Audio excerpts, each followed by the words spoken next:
Good morning, everyone. I'm Terrence Wall, and welcome to the Monmouth Regional Chamber of Commerce ChamberCast. We're thrilled with our guests that are here with us today. You're going to hear about a topic that's critically important in Monmouth and Ocean County, and frankly, across the state and across the country. I want to thank Ralph Zucker and his team from Inspire here at Bellworks, and wanted to share with you just some of the upcoming events right here at Bellworks. And there's a QR code that you can scan if you're here. When you do come down, scan the code and you'll get an update on all the events. July 26th, Bellworks Fresh, 11 to 4 p.m. July 26th, Fortis Agency Connect Mingle, 5:30 to 7. July 26th, Dueling Pianos at Bar Bella. July 31st, Sound Healing with Enchanted Blossoms. Keep on checking the website and check the QR code and get up to date on what's happening down at Bellworks. Really thrilled to be here today with very special guests. We have Marta Quinn, who's Director of Development at HABcore, a local nonprofit that provides homeless families, veterans, and individuals with special needs with housing, meals, and nurturing support. Lenore Gibson-Pettiford, Program Director for Family Promise, a division of Lunch Break, offering shelter to the homeless and assistance with finding them housing. You will hear their mission and learn about their Night Without a Bed program. And we'll talk about what the big things that are going on in their organizations and how they're involved in helping make the world a better place right here at home. And a very special guest also is with us today. Thank you to Melissa Gunn, Case Manager for HABcore, who will also share a special story with us about her journey. So we'll start with a question. Where'd you sleep last night? Right? Maybe an unusual question, but for 200 children in Monmouth County, 600 individuals in Monmouth and Ocean County, they didn't sleep in their own bed. They're homeless. They're looking for permanent shelter. They don't have a regular place to stay. So when you hear the question, where did you sleep last night? It's not hyperbole. For many children, many families in Monmouth and Ocean County, across the state and across the country, it's a very real question because they're not sleeping in their own bed. They don't have a bed to sleep in. They're relying on organizations, philanthropic organizations, profit and nonprofit organizations that are dedicated to making sure that homelessness becomes a thing of the past. And part of the way that we do that is by communicating, and that's what we're here to do today. And first, what we'd like to do is so the guests that are here can have an understanding about who you are and who you represent. We'd like to go around the room if we can, Jeannie, so folks can introduce themselves. And let's start off with the Monmouth Regional Chamber of Commerce team, an organization that you should join. Thank you.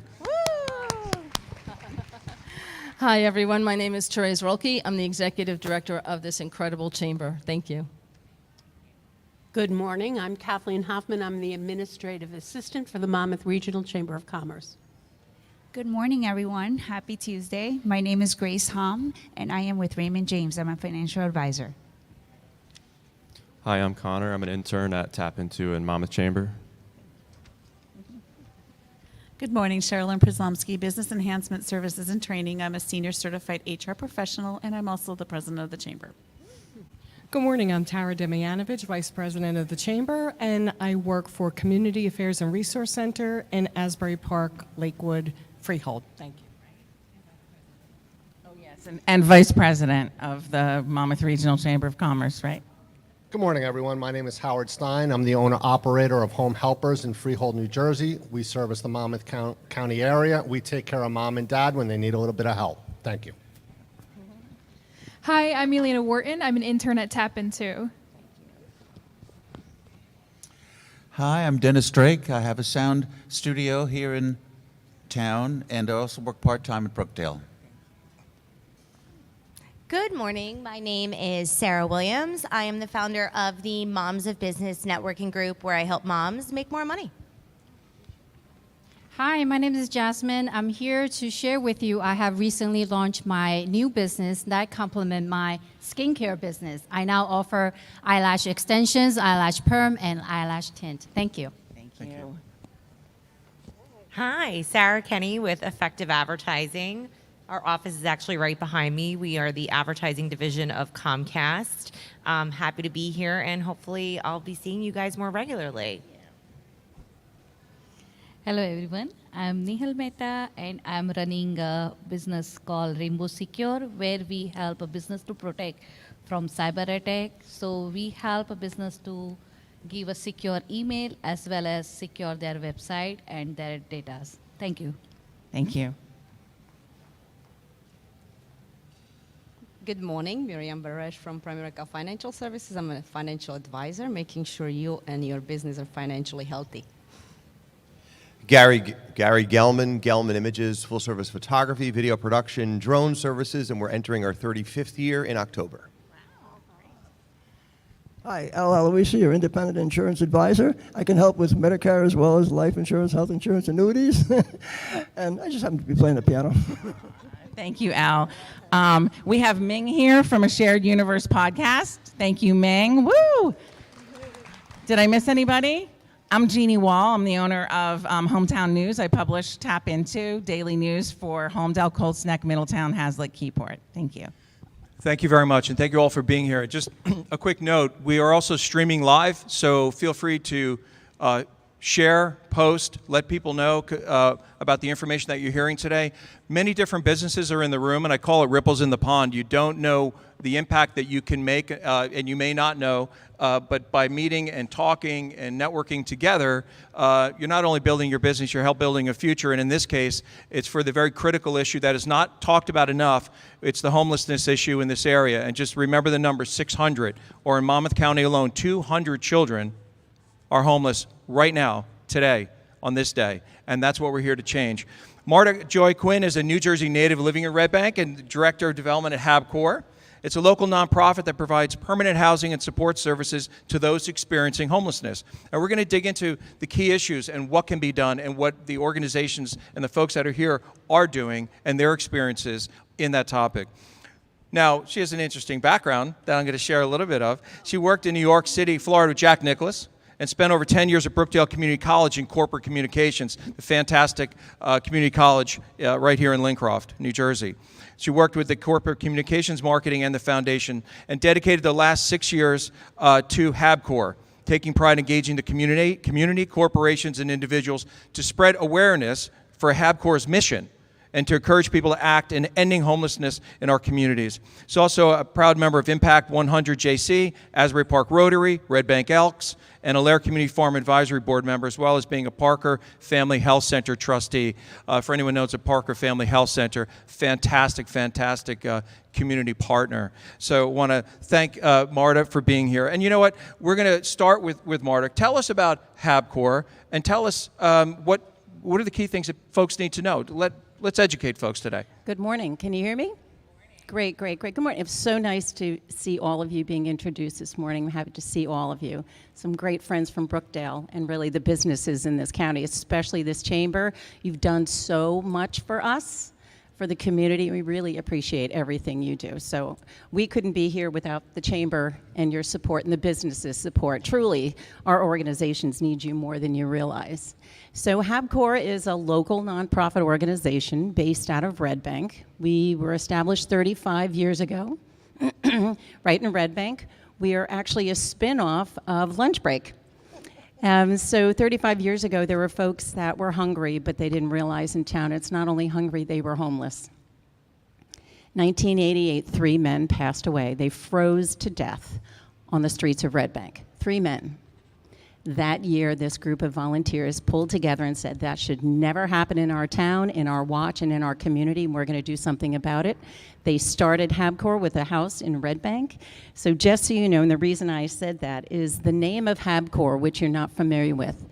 The word is HABcore. The 3 initials of those 3 men, H, A, and B, are the names of those people that passed away. So always in their legacy, we think about them, and that's why it started. You know, we keep it home. We want to make sure we're taking care of people in our area, and so we can end homelessness together. So again, we have boarding homes and independent pathway programs that for people that can live independently. I can go on forever, and I know, but for us, having a local organization that focuses in on ending homelessness is imperative, and it's essential.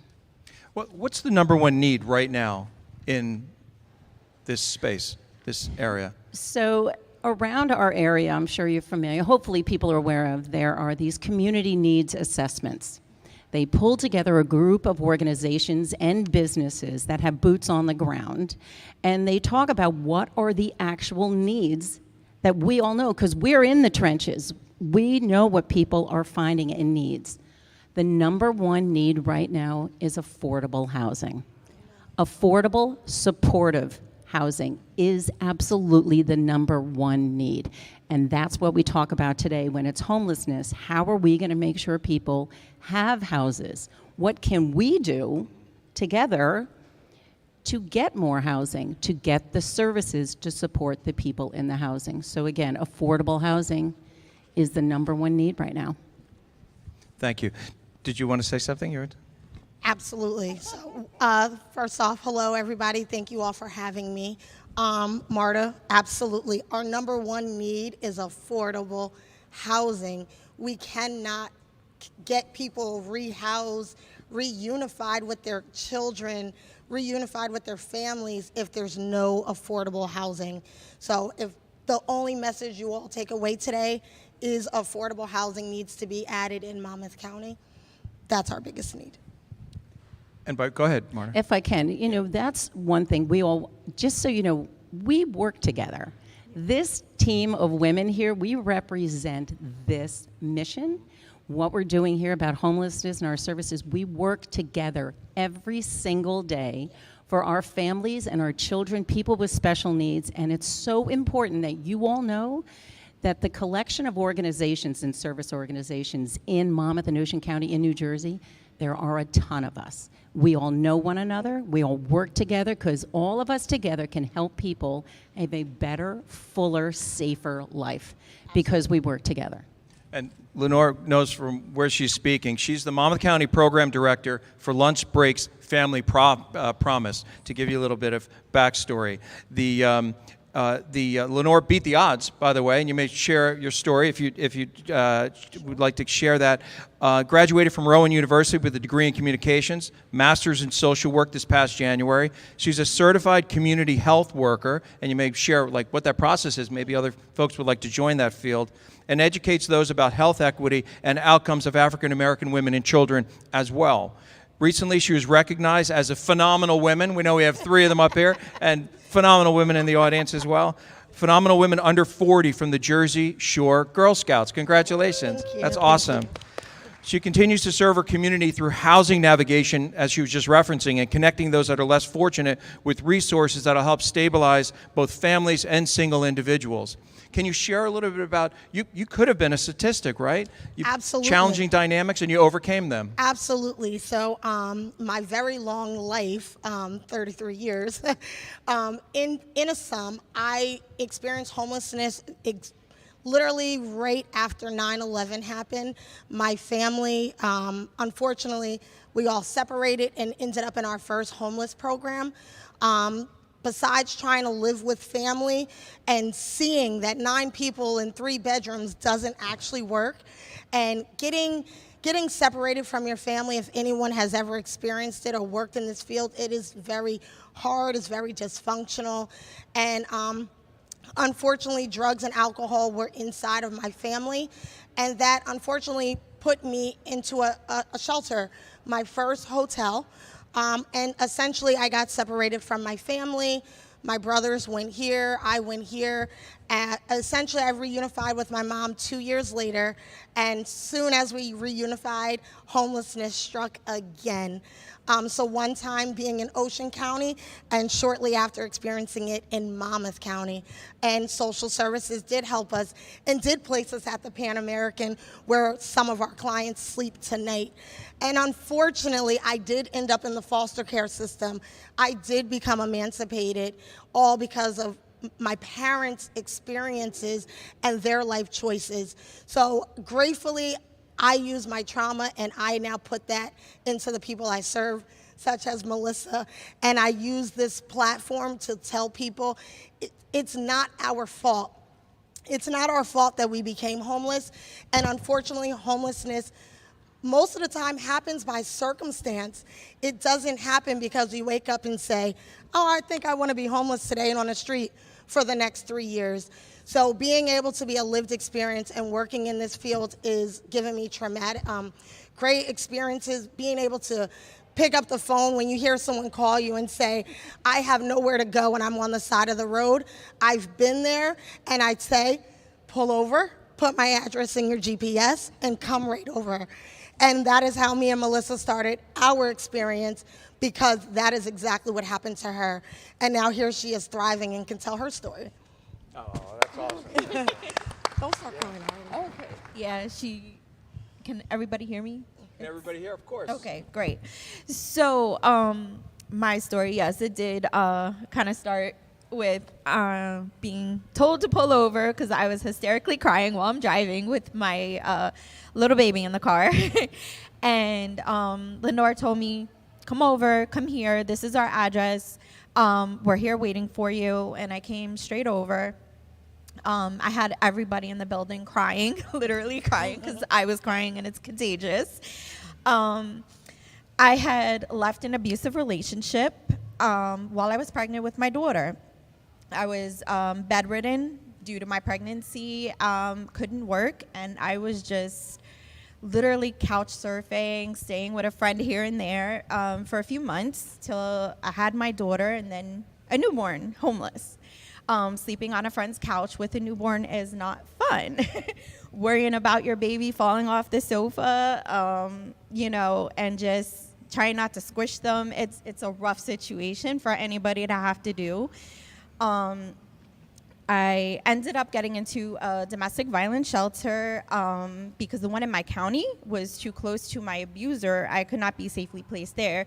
So I had to look around for a shelter out of county that was willing to take me because I was out of county. Found one, re-victimized there at the shelter by staff. Ended up homeless again, completely. I don't know where we're gonna sleep. I'm afraid we're gonna sleep in the car. And that's when I reached out to Family Promise and spoke to Lenore. And she said, come. And she said, you're not gonna sleep in your car tonight. And she made that promise stand. She held up to her end of the bargain. Because technically I was domestic violence, she had to get resourceful and connect with actually CARC, Community Affairs, who then paid for my hotel, hooked me up with a great caseworker there that was just very supportive as well. Lenore stayed on to be my case manager and just really helped me, connected me with then HABcore, who then helped me get into permanent housing. So Lenore hooked me up with Renee, an amazing real estate agent who worked tirelessly to find me a place that a landlord would accept the HABcore voucher, which that is something that we struggle with. So fast forward, I now work for HABcore as a supportive housing coordinator. So yeah, after about a year of being in the program for the rapid rehousing, my case manager, my supportive housing coordinator, Jessica, said, would you like to work for HABcore? Because she knew my experience during our talks, during our monthly talks. As a supportive housing coordinator, we go out and meet with our clients at least once a month, sometimes more if necessary, just depending on the client's needs. And she would come out and we would talk. And she realized, you need a better job that you can actually live off of and not be working minimum wage, because we want to get you there. Though I'm in school to be a healthcare administrator, I'm able to utilize everything I'm going to school for, everything I've already learned, all my life experience, as well as my professional experience, all together at this job. And I feel like my whole entire path, everything, personal, professional, has led me to this job. And I absolutely love the fact that regardless of everything I've been through, I wouldn't change a thing, because it brought me here, and now I'm so honored to be able to do what HABcore, what Family Promise, what Lunch Break has done for me. I'm able to now do for other people. And I tell you, Family Promise is an amazing resource for emergency situations, like you don't know where to go, Family Promise is the place to go.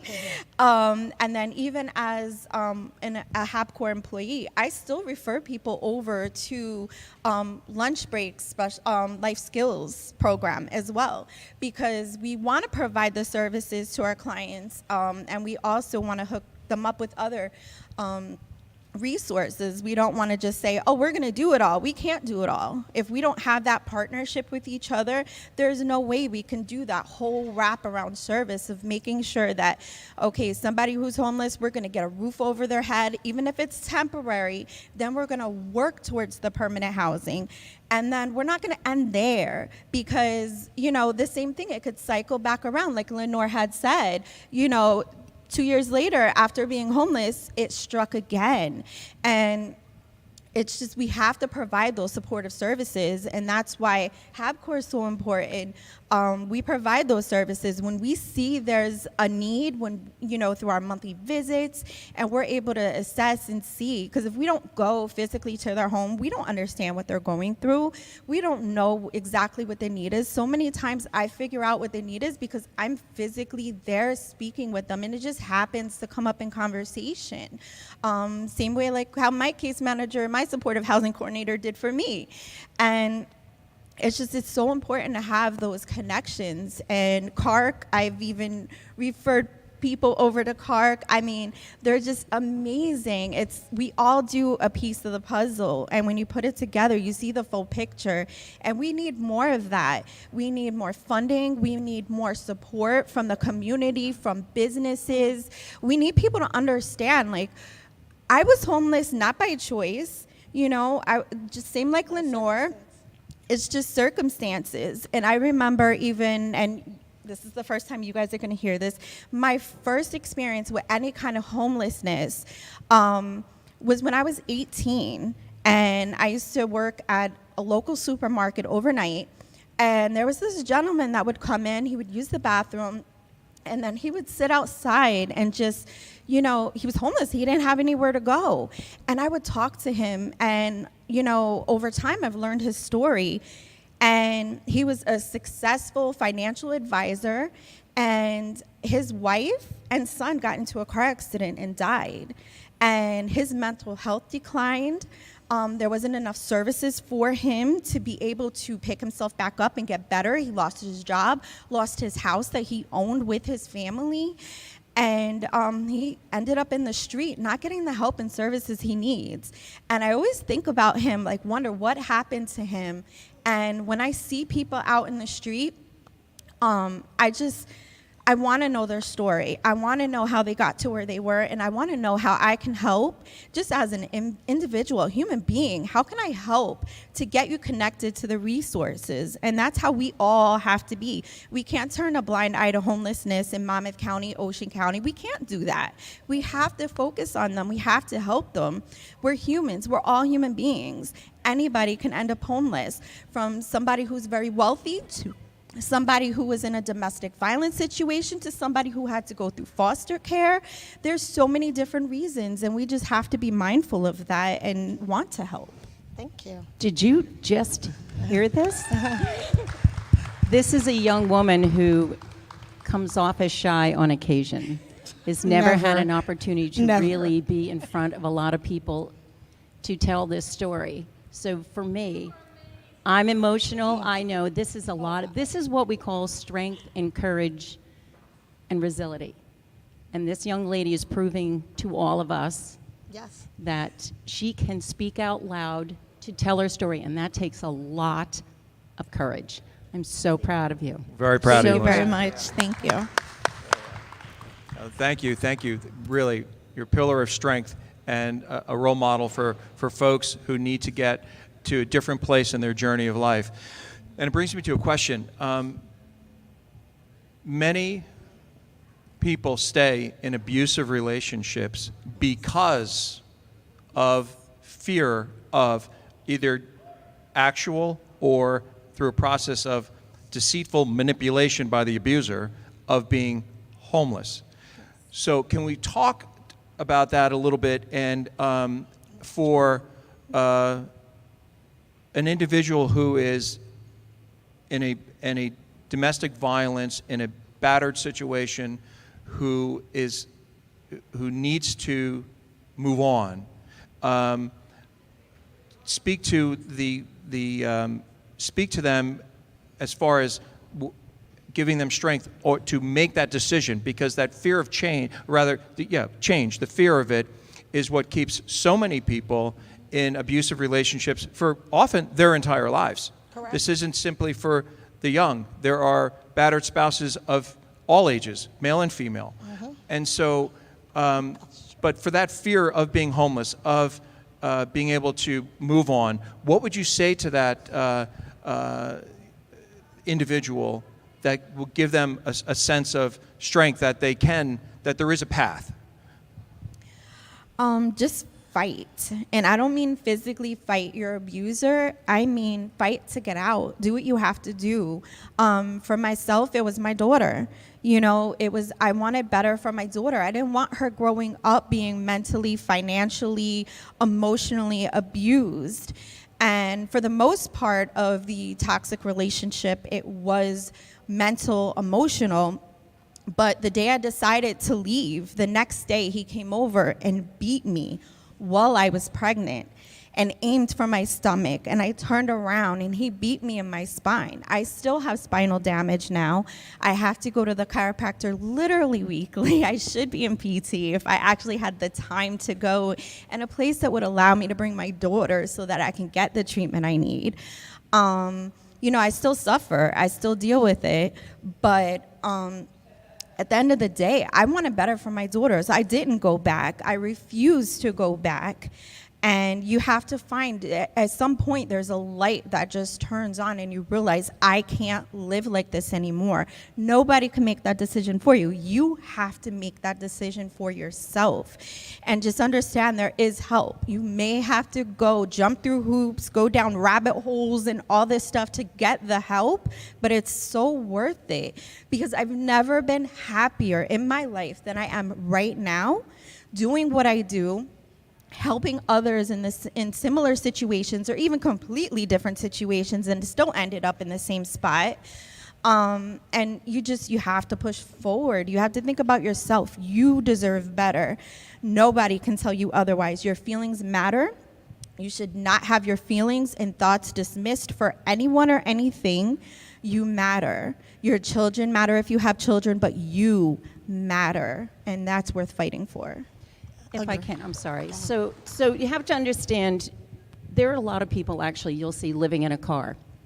Families of 4, 5, 6, and 7 living in a car, to your point, where are they going to sleep at night? A lot of families say, I would rather live in my car than have one more night of this volatile situation. That takes a lot of strength, and it is about the children. That is a driving force of any parent to say, I want to break that cycle. I need their safety and security. One thing we have to realize, when there are people living in cars and they are displaced and homeless, there are so many organizations that will find you. However, a lot of folks find their churches. That is a safe haven.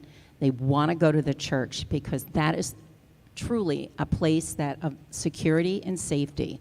Then the churches will say, okay, let's get you to Family Promise. Let's get you some shelter for the next step. But again, number one is to find safety and security and to make sure everybody is okay. Then you have to rebuild literally from the ground up.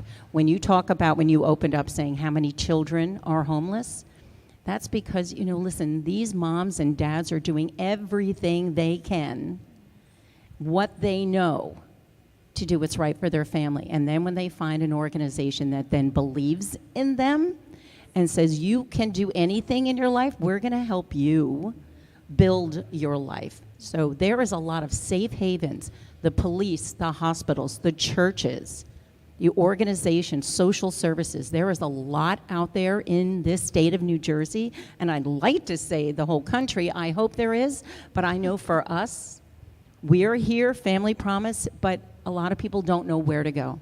So they go to their safe haven. They go to a church. So 2 things that I would like to add to that. Every day we get about 6 new families a day. So, and I'm including the weekends because we are a 24-hour agency through our homeless program, so we do get calls on the weekends. We average 6 new calls per day of families and individuals who are looking for a place to stay. And I can say half of those calls are victims of domestic violence. And unfortunately, Family Promise is not a safe haven, but as both of you said, we work with other organizations in our community, and if I don't talk to community affairs once a day, the day didn't happen. So for anyone who is experiencing domestic violence, there are 3 organizations in Monmouth County. Community Affairs is one of them, Mercy Center is one of them, and 180 Turning Lives Around is another one of them. And together, someone like Melissa can be placed in one of the DV programs and still utilize all of our wraparound services, because it doesn't take one social worker to get somebody back on their feet. It actually takes a whole team. So for anyone who is experiencing domestic violence, please reach out to one of those organizations and help is on the way. Thank you for that. Now, so what I want to do now, I want to move into an area that I was speaking with Marta a little bit yesterday, and that's affordable housing, which is huge. So you have the issue, the critical issue of homelessness, but I'll call it the issue of near homeless or near homelessness, where folks are being priced out of the market, rents are going up, and affordable housing is hardly affordable, even as it's defined by what was formerly known as the Council on Affordable Housing. So part of the problem is housing stock. Where is it being built? How is it being built? What are the developers doing or not able to do? They're in business. So you have low to moderate income housing. You may have a new development where you have 15% set-asides, but you need to build 1,000 units to have 150. Municipalities throughout the state have various obligations with various rounds of COA. But the basic question or the topic I want to get to is in New Jersey, where it's very difficult to make ends meet on a good day with active employment. Can you share your experience or your thoughts or concerns about the housing stock, the quantity of housing, where apartment costs are skyrocketing? Even low to moderate income pricing is beyond the reach of many folks. Can you talk to that a little bit on the housing situation and the amount of affordable housing that you feel is needed, what you see out there? The amount of affordable housing. There is never enough of housing. There is never enough of affordable housing for anyone. We know the economy is driving homelessness. One of the major reasons why people are homeless is because of the economy. And if you cannot afford to live in an area that is conducive to your life, to be close to health care, food services, child care, it's unacceptable. We all know what we can do, but a larger voice is all of you, because we have to be creative. We have to be thoughtful. We have to think out of the box to talk to, you mentioned, developers. So we're now looking at developers that have to build, when they're building, if they have to include affordable housing components in their development. We want to be that administrator. HABcore can actually be the liaison that fills it, manages it, takes care of all the programs and the people in it. So it's a plus for a developer. A lot of folks weren't thinking of that. We need to be in front of the game. We need to look at what are the realtors doing. Listen, we're all busy. Everybody's got something else to do. But when it comes to affordable housing, there is never enough. And having a voice like yourself, Terrence, speak and advocate on our behalf, on our organization's behalf, and the people that need housing, that's how we're going to make this change. That's how we're going to do more, by speaking up and knowing more. Because we can't just say, let's build a housing component out in the middle of Howell where there isn't transportation. Public transportation, any transportation, is a huge barrier for people that are really starting over. And if they're not near their health care, if they're not near their child care, or health, we're only going to set them backwards. That is not our goal. Our goal is to help more people live in supportive, affordable housing. And if it's forever, That's the hope. So we struggle every day. We have a lot of people on the ground trying to find more housing, not only Monmouth County, Ocean County, but again, being able to speak in front of you here today and having this out loud, it's another voice. And I know Terrence is going to speak to HABcore after this, because this young man right here has got some good stories that we're going to really bite in on. And thank you for your advocacy for affordable housing. Absolutely, my pleasure. you. And Lenore, in your background, what are you seeing as far as the median income you're seeing? What does it cost the average family to be eligible for rent? What are some of the stats, the details? So currently, the median income rent in Monmouth County is $2,500 for a 2-bedroom unit. And in order to qualify to move into that unit, you need to make 3 times the rent. So that's close to $70,000 per year. So as a single mother at one point in my time, I would not be able to afford something if I was working at Dunkin' Donuts, Starbucks, the mall, the local clothing stores. You need to bring in $70,000 a year to afford a 2-bedroom unit. And even at that point, your unit is not up to date. There's still cracks in your window. There's still floorboards coming up. And unfortunately, the landlords are not fixing the units to what the price is. Unfortunately, the housing market has driven all of this up because people are purchasing homes at 7% and then turning to a renter. And unfortunately, we use guidelines set by the state, and it's called the fair market rent. So fair market rent is about $1,600 is what the government is willing to pay for the same 2-bedroom that costs $2,500. So what ends up happening are individuals in our community are given these housing vouchers, and we searched for months. You get a voucher, and then you go to a landlord and say, I have a voucher in this zip code. Fair market says the rent cannot be higher than $1,600, and the landlord goes, well, mine is $2,500. And then you go to the next landlord, and they say, well, it's $2,300. So what ends up happening is all these individuals who are street homeless are given these vouchers, and unfortunately, they all disappear because they are not able to get back into a unit because the market has driven these units up so high, and our fair market rents have not gone up to match. So unfortunately, most of the individuals who were given these vouchers are still homeless because the vouchers have now become useless, so to speak. New Jersey has just approved back in January 20,000 new housing choice vouchers, which Lunch Break will be the administrator of that grant. And it is going to be hard, very, very hard, to get 20,000 people in New Jersey back rehomed where our fair market rents do not match what the government says the voucher is good for. So please, if anybody takes away from this, go out to your city officials, your senators, and lobby for change. Lobby for the fair market rents to be increased so that the individuals who are on the streets and do have vouchers can get back acclimated into society. So just so I understand it, there's a differential. Yes. Of about $1,000 plus or minus $1,000. Yes. So why doesn't the legislature? It's a loaded question, but is where I'm going with it. What specific piece of legislation would need to be drafted by Office of Legislative Services for our assembly folks here?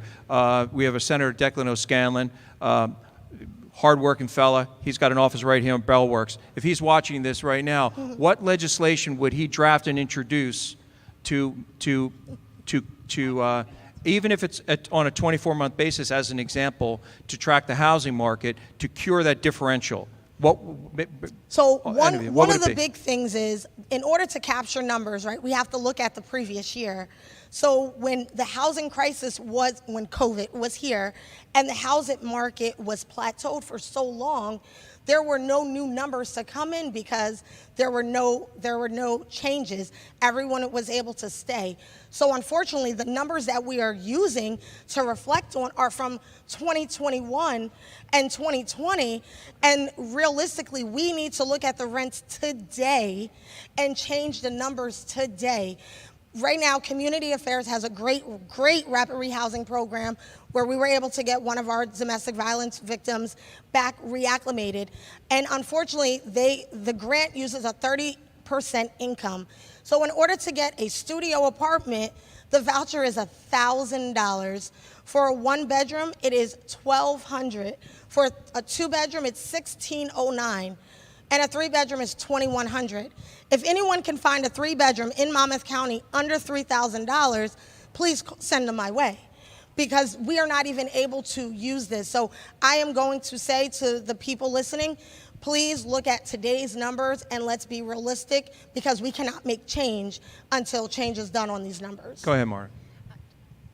This is such a topical conversation, because not only did the pandemic prove to us there's a lot of people that did not have enough savings, that couldn't stay in their home, but what we're hearing now, that landlords are just increasing their rent, and they're pushing people out of their homes if they can't afford it.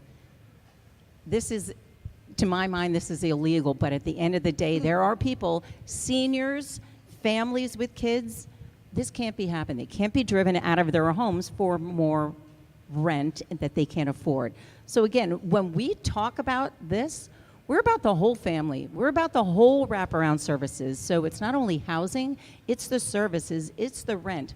We are working tirelessly in every avenue, and I know this is a lot for everyone to intake, but we're really boots on the ground. And when we hear these stories, to your point, we do need to speak out loud. We do need to make a change. So, Lenore, I got a question. You have the voucher program. Correct. But is it almost, we're giving out free cars. What? That's great. They have one wheel. Exactly. I can't use it. Is that? That's exactly what it is. Monmouth Mental Health Alliance in Red Bank, another one of our big partners that we use, they are one of the hubs of the vouchers, and they come to lunch break. In lunch break, we have a dining hall where we see anywhere from 70 to 100 people come in and out daily for a hot meal.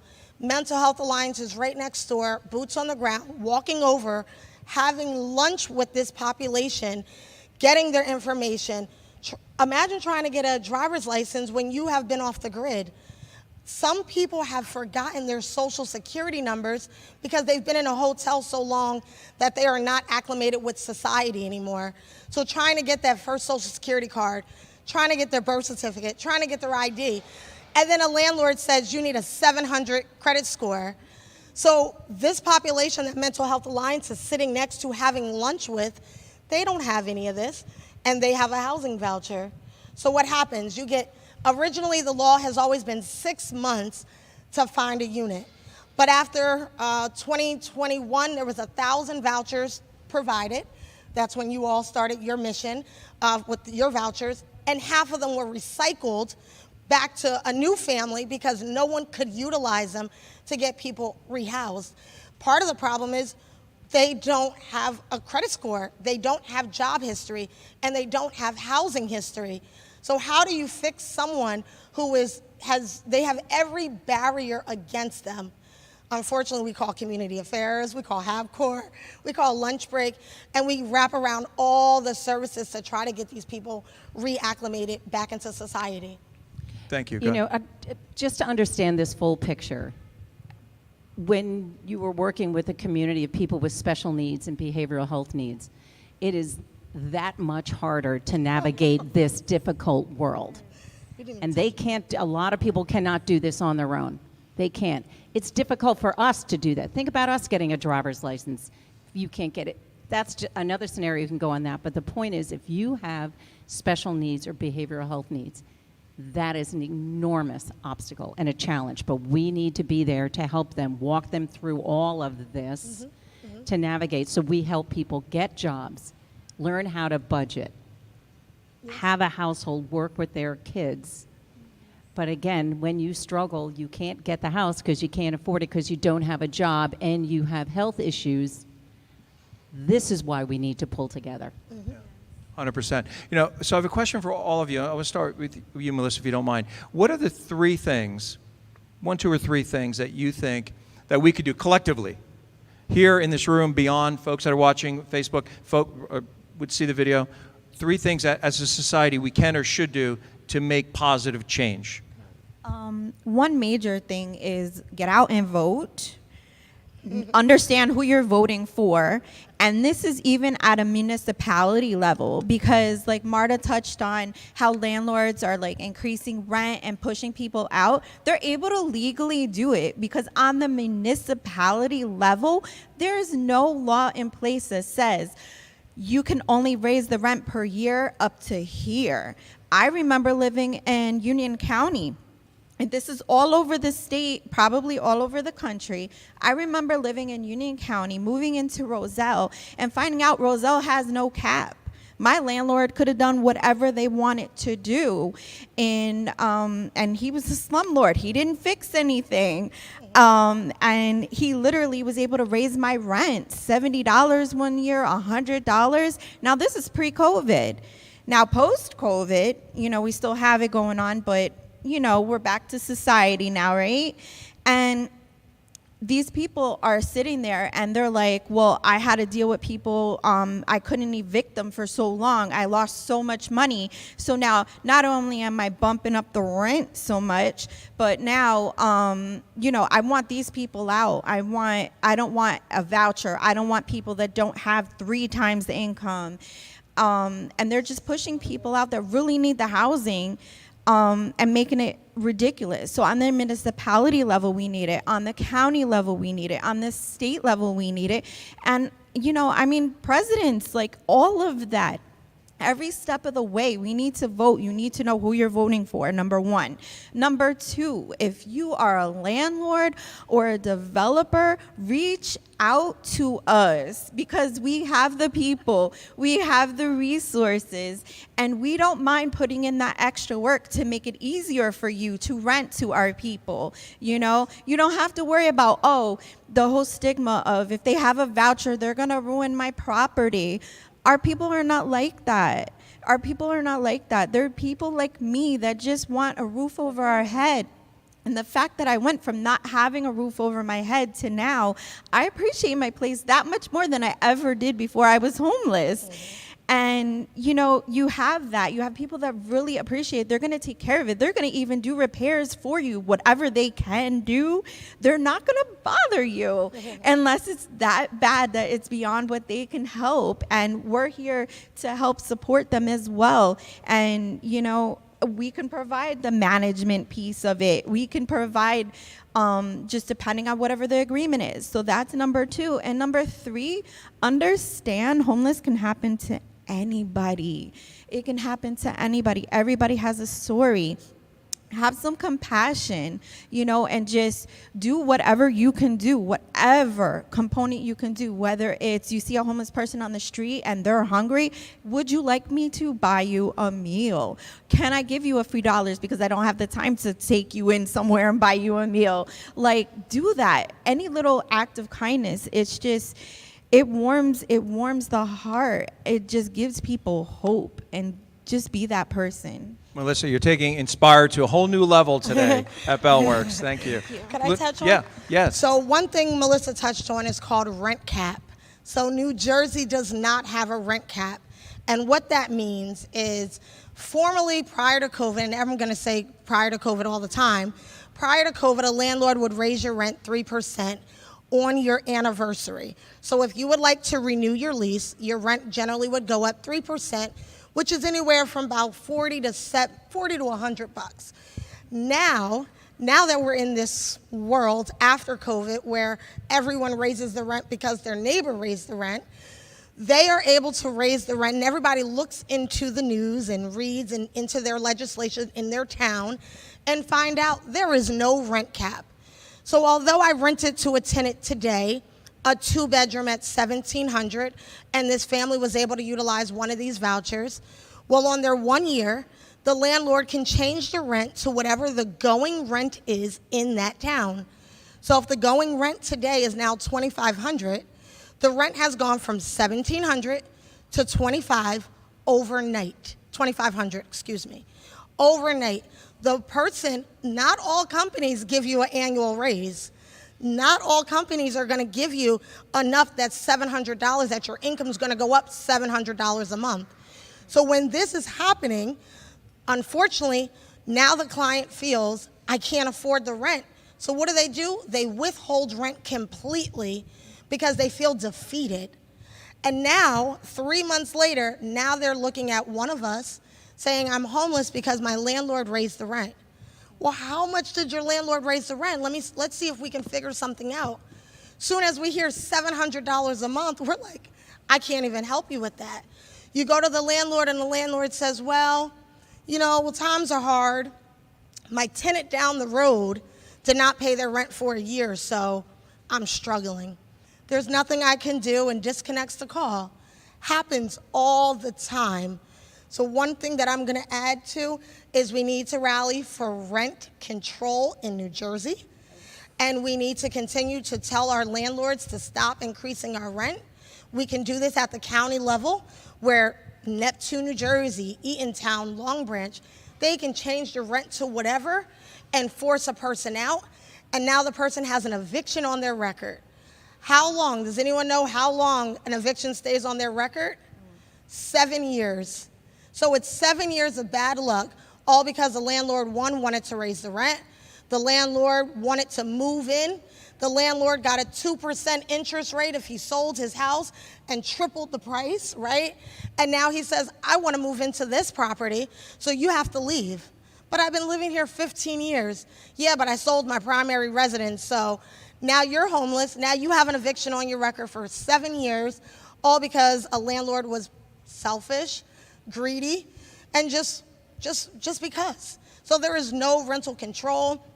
And if anybody is experiencing homelessness, please contact Legal Services of New Jersey, and they will help you stay rehoused. And please contact any of the organizations in Monmouth County, because we will rally on your behalf to keep you rehoused as well. It's easier to keep someone rehoused than trying to get them reacclimated. I have not gotten anyone rehoused in less than 7 months. So from the day homelessness begins, it's at least 7 months minimal before they can get back on their feet. And I don't know about you all, but it is extremely hard. And soon as that eviction is on their record, there's nothing I can do. They can't even work with a realtor if they have an eviction on their record, and it was at no fault of their own. So people, once again, are becoming homeless by circumstance, not because they've done anything wrong. That's great information. Thank you. So I want to hear also from Marta the three things. And then I also, before we open it up to questions, and we start wrapping up the meeting today, to make sure everyone has your contact information, the websites, the resources that you can think of here for any folks who are watching this now, or someone may share the information so they're empowered. Marta? I mean, I have 1,000 things. You only want 3? Okay. So this struggle we have with finding housing, we asked, number one, if we can have all of us think about this. We know you understand what it is to be hungry.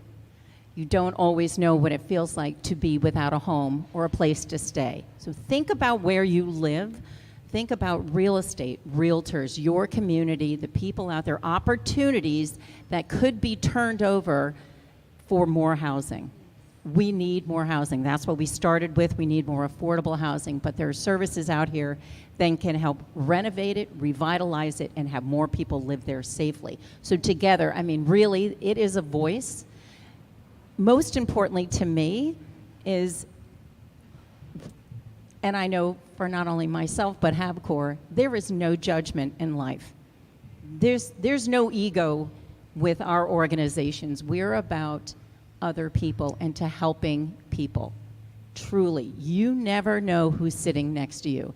And today, you don't know everybody who's sitting next to you, who has gone through trauma, who has gone through things, and yet they're sitting here today telling a story, and I think a lot of you were surprised and educated and now more inspired to tell stories and to share this story. So number 3, it is really important for all of us, and I speak from my heart, is that sharing the stories of these young ladies right here, knowing what they've gone through and knowing that that could be happening to someone else. We need to break this cycle.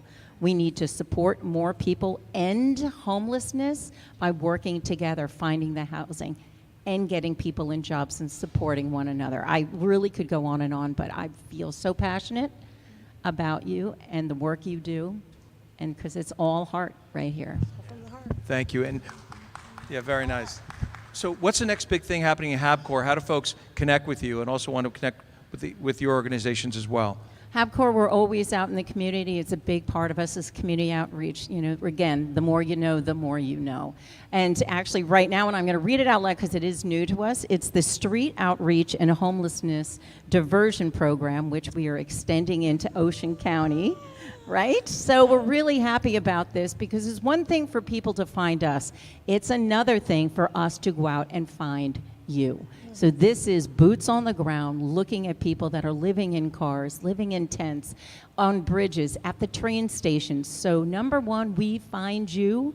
Two, let's get you the basic needs to get you, fed, get you under one roof, then get you some shelter, and then move on to permanent housing. So we are literally together working hard to find more people, to help more people. And this is in Ocean County, which is struggling too. So we focus a lot on Monmouth and Ocean County, but it is the state of New Jersey because people are everywhere. So again, thank you for asking. We are HABcore.org. We are right here in Red Bank, but we're all over the state of New Jersey.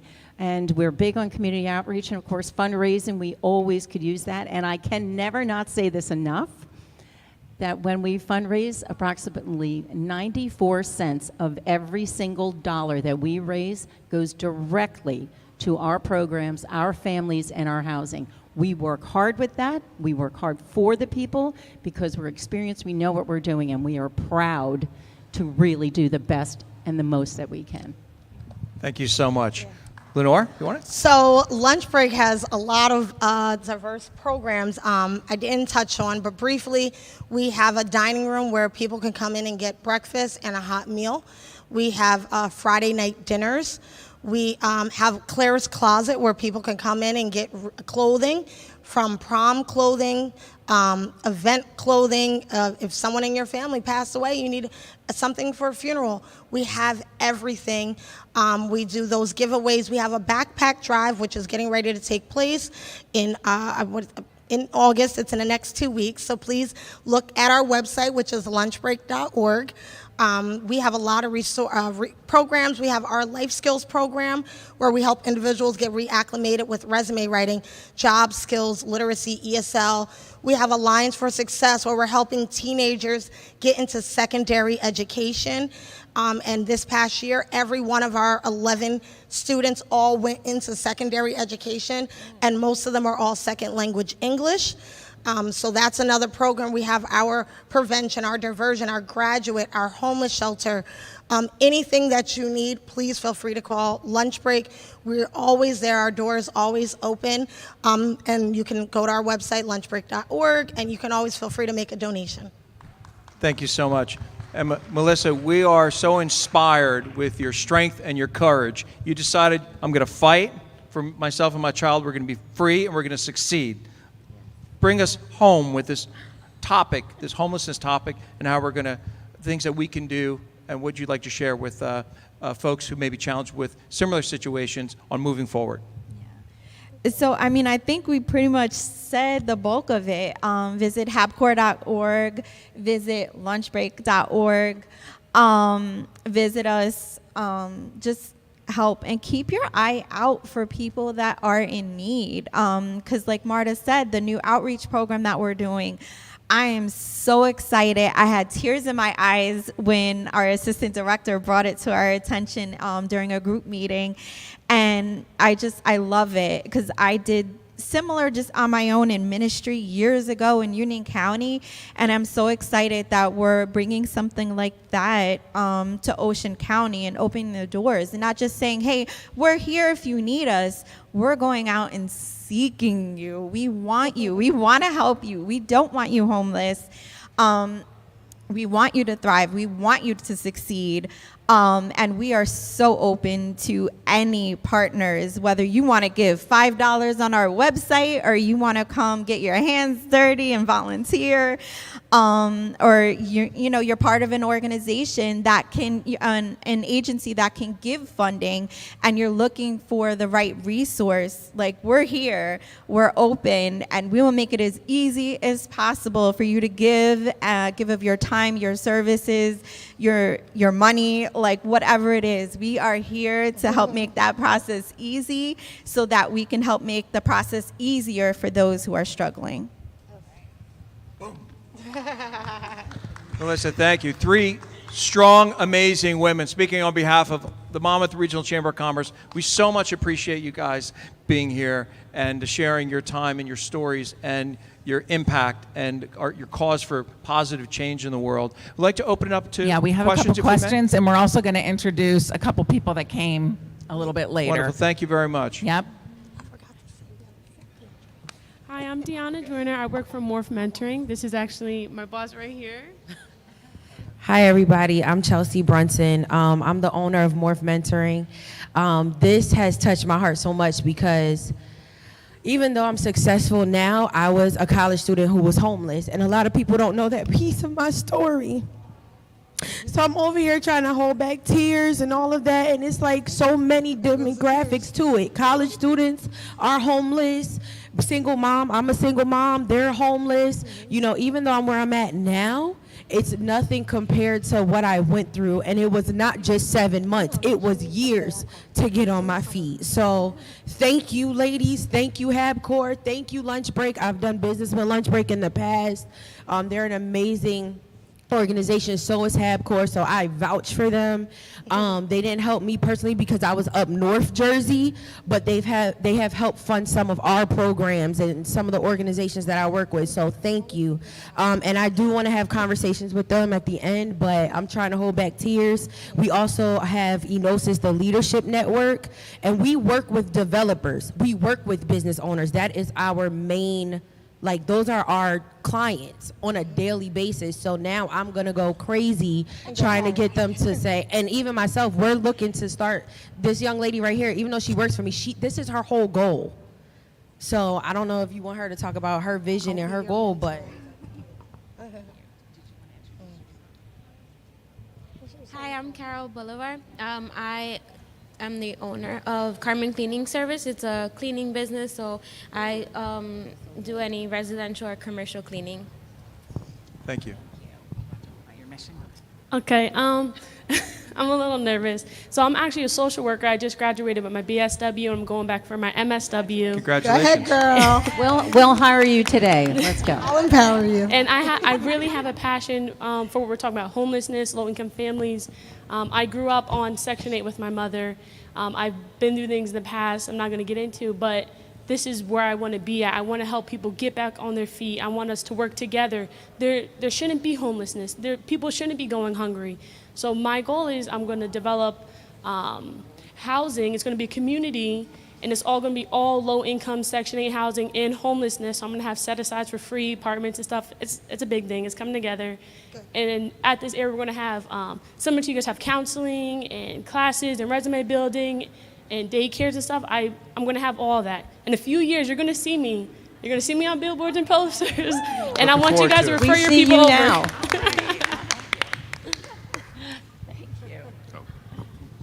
Hi, my name's Alex Hunt. I'm with Gym Guys. We're an in-home personal training company. We bring the workout to you. But aside from that, this cause is very near and dear to me. I'm a huge supporter of the Covenant House. In fact, this past year, I slept out in Newark in the middle of winter in a box for their sleepover. It probably aged me about 10 years. So, it's unbelievable. So, I really, really near and dear to me, this cause. So, Thank you very much. I see we have two additional folks here, including a fellow Homedale Board of Ed member, Chris Damari. Welcome. And the ubiquitous, introduce yourself. It's so great to see you. Hi, I'm Doreen Regal, the transition coordinator for the Homedale School District. And thank you, everybody, for being here. I've always felt like the Chamber of Commerce and Jeannie and Terrence and everybody, this community were so successful in getting kids with disabilities employment opportunities because we have such a receptive, caring, empathetic community. And as you know, for volunteer work, that's what it takes, right? People to be empathetic and not just think of themselves, but to think of somebody else, and that's where we go forward. So one thing we try to do with kids in Homedale, and we're very good at it, is we're training kids to do internships. I don't know if you see people deliver the mail, but there are some of our kids with disabilities, and they bring social experiences, and I think we've made this place more social, where the IT people used to just take the mail like this, and now they know they have to have a conversation, because that's what you should do, right? You should say hello.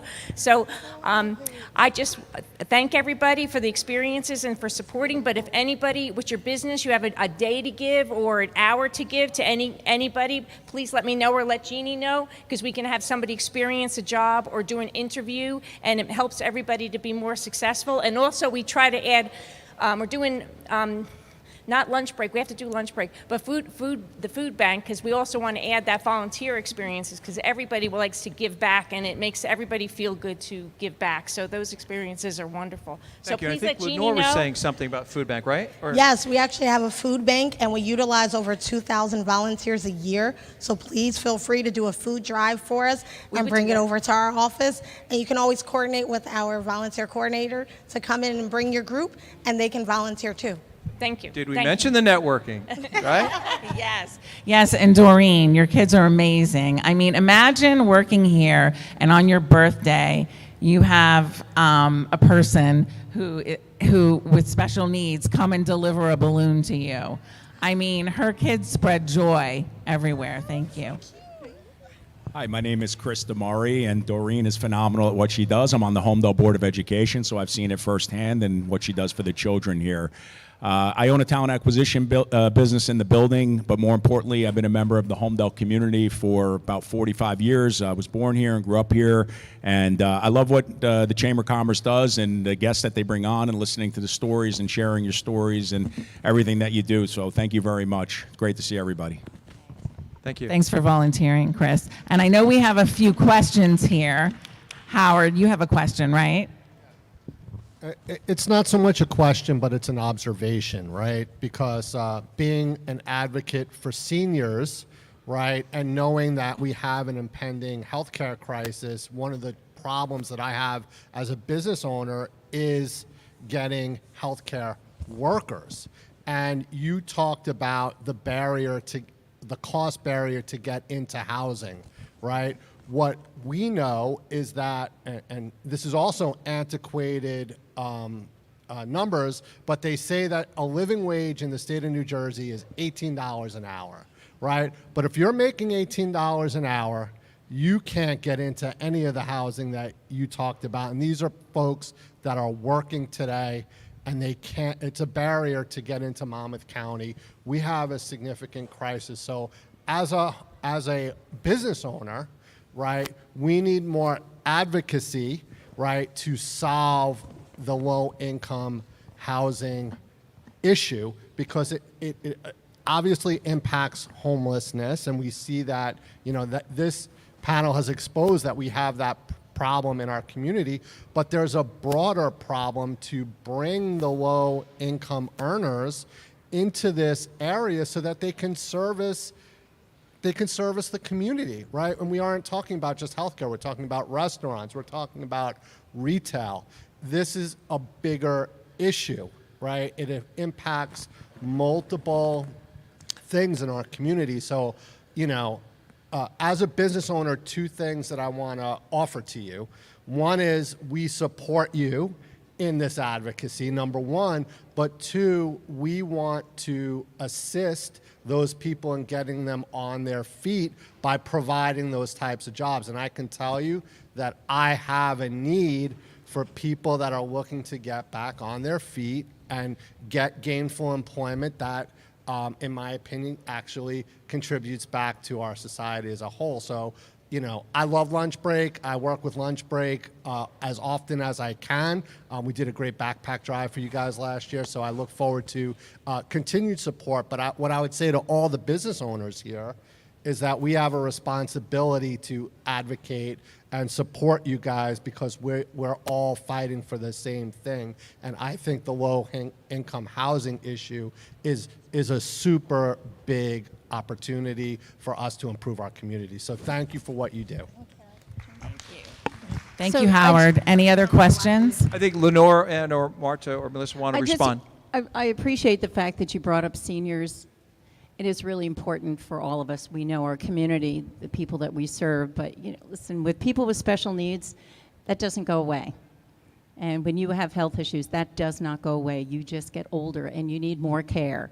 And especially with kids and even children, if you have autism, that doesn't go away. We need to make sure that our plans are sustainable and that our mission remains so we can provide that health care. We can make sure that the more we talk about this, we will get those services and help them with the jobs to stay healthy and safe and working in the community.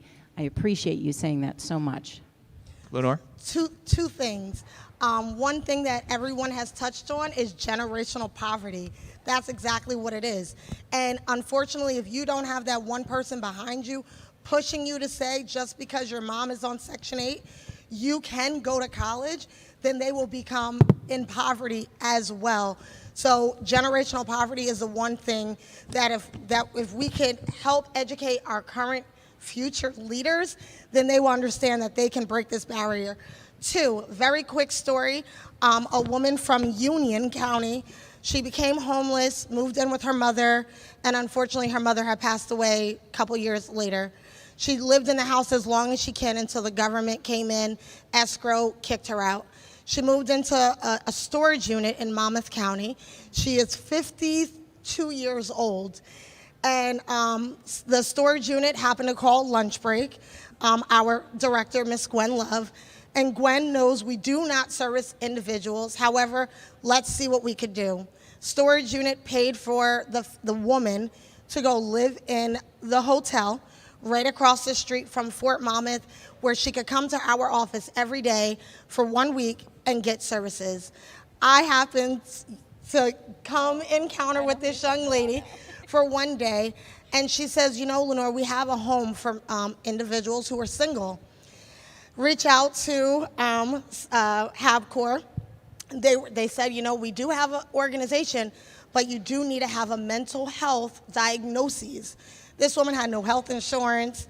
So we quickly called the insurance. They get it all started up and running. We were able to, a volunteer happened to send me an email at 6 a.m. saying, I did your night without a bed last week, and I was just so impressed that I want to come back and volunteer. So I said, you know what? I need you, 911. Do you think you could do a mental health screening for this woman this morning? Because there's one bed available left at the HABcore Laurel House. She said, not a problem. We got it all done. Now we need $600 to pay for this woman's bed. 5 minutes later, I get a random email. Hey, Lenore, we're looking to do a donation from one of our local churches, Park Services. Can I make a donation this month? Once again, I don't service singles, but I need $600 to get this woman shelter for 30 days. Not a problem, sent the check over. Steve Heisman was able to use his entire team to get this woman acclimated.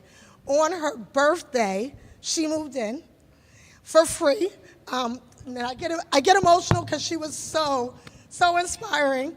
She actually has a background in medical billing and coding.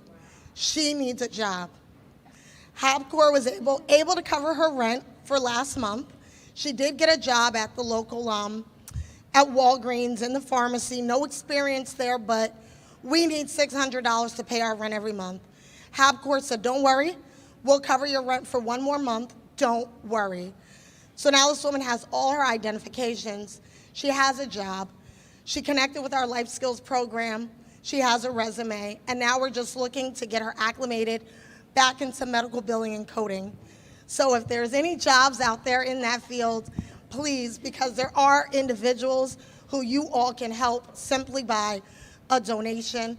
Writing someone's resume goes a long way. So thank you for your resources. Thank you, HABcore, for that too. So. Well, and thank you for sharing a story for folks who have the question, well, how do we make all this work? You just gave a living example of how everyone works together to do just that. Thank you. Thank you. May there be many, many, many more examples of that. Therese, would you like to take us home on behalf of the Monmouth Regional Chamber of Commerce today? Thank you. First of all, can we just give this panel an amazing hand here? Thank you for enlightening us, inspiring us. You are all amazing, powerful women, and I love, this just goes to prove how working together gives us strength. As individuals, it's hard to do a job, but together, we can conquer the world, and I'm grateful for your service and for everything you're doing for people. And so thank you for being here. I do want to I got to make a plug. We are honoring lunch break at our Beacon of Excellence Awards on August 10th. I'll be there. Yes. So we have 10 honorees, and lunch break is one of them, and you're celebrating your 40th anniversary this year. So we're so grateful that we're giving you this award on your 40th anniversary year. So come to the Chamber website. I did put calendars on the tables. You can see the Beacon of Excellence Awards is August 10th at Jacques in Middletown. Come and join us, celebrate all 10 of our honorees, but especially lunch break. We're so happy that you're a part of the Chamber and that we are able to honor you this year especially. So thank you very much. Thank you very much. So on behalf of everyone that's here and the guests that have come and the folks that are looking on Facebook and other live streaming, please share the information. You may know someone. You may know someone who knows someone. Share the information, empower them, and help make the world a better place. Thank you very much for everybody. Have a great day. Mom. Thank you.